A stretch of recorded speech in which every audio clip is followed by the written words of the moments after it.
Hi, this is John Adamson, the Rehab Documentation Guru, coming to you live from Balta, Ukraine, where we are currently adopting. And for this special occasion of this video, I am wearing the obligatory Ukrainian hat that I picked up that probably only a tourist would wear in this area. But anyway, it's been an exciting experience, and here we are in Balta. I'm in a very cheap hotel room. There's partying going on because there's some big festival weekends this weekend. And anyway, it's kind of loud outside. Hopefully you won't hear it.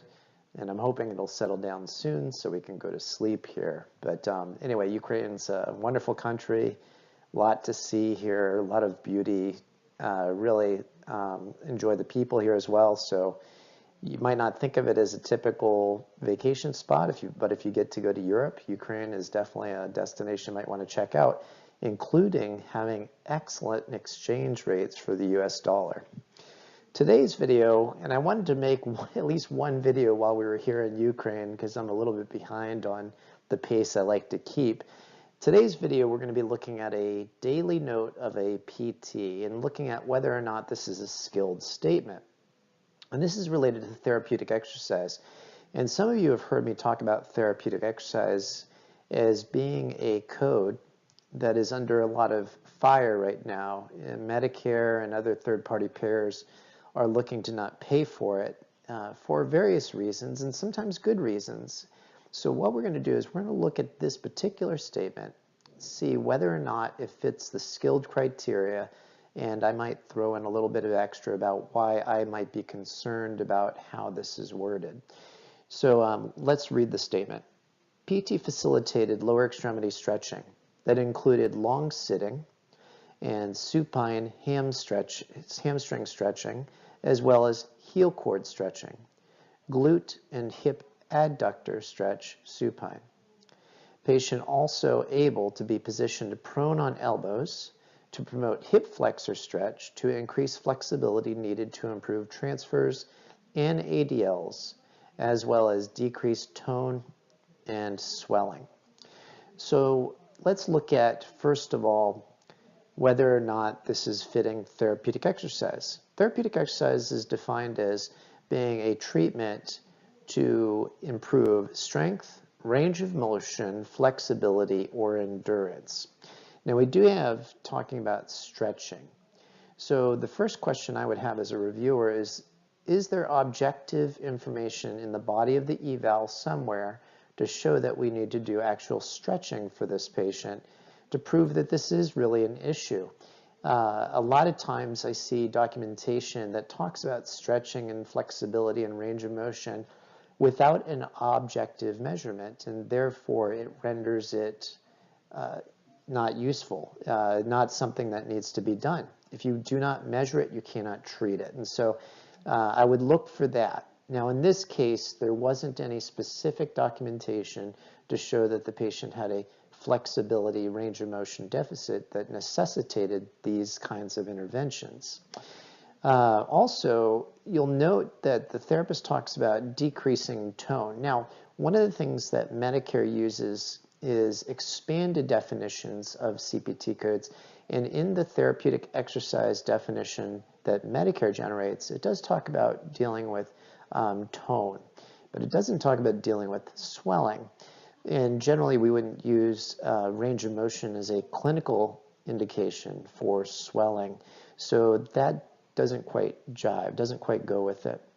Now let's also look at another thing to think about here for what the therapist is saying they're working on. Now they're working on some good muscle group areas, which is fine, but one of the things they say is they're working on hip flexor stretching to improve transfers. Now, and this is a patient that was quadriplegic and doing squat pivot transfers, not doing a full stand transfer, and not doing any other type of transfer, just a squat pivot. And so the question I have is, do they really need more hip flexor, flexibility to be able to do their transfer? And it's not evident. It doesn't jive with what I know as a PT. And if the patient could get prone, likely they're already getting to 0 degrees extension. So do they really need any more hip extensions? So it doesn't jive from what you would need functionally. I'm going to assume this might be an unnecessary component of what they need to do. The other thing that I'm looking at here is stretching as a whole is very simple. And this is a cognitively intact patient, and this is a patient actually who's fairly young. Could we train the patient to do these things on their own, or a non-skilled person within 1 or 2 visits and have this done?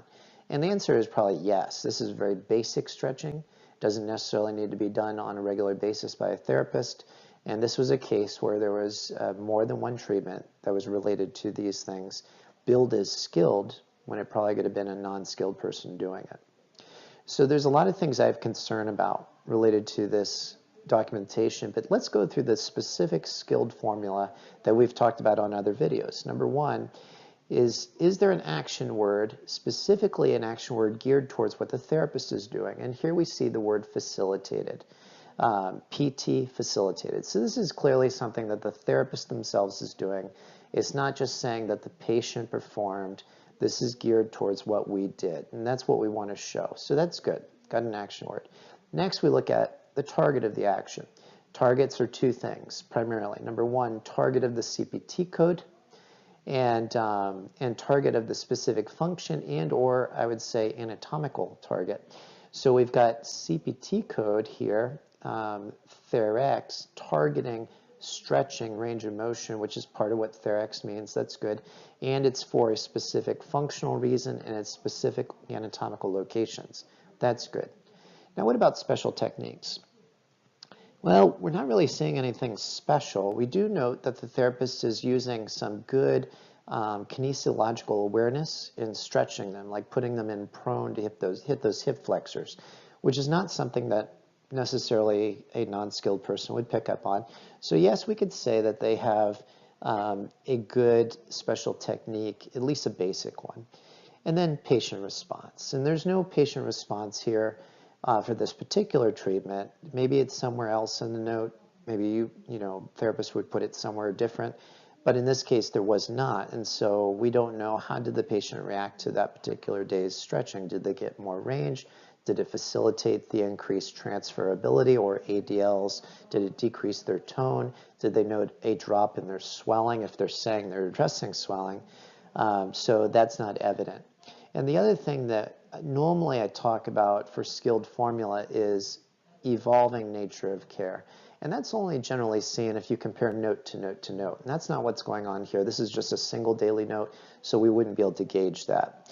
So is this skilled? Well, it's got good skilled components, but it's not completely skilled. And therefore, I would say there's opportunity in this particular note to show the skills of a therapist. Anyway, I hope you found this video helpful. I will continue to post, maybe not more while I'm in the Ukraine. But anyway, if you have any suggestions for topics you'd like to see covered, I really would appreciate it. Leave that down in the comments. Please like and subscribe. And as always, make sure you document so that you get paid. This is John Adamson coming to you live from Balta, Ukraine. Take care.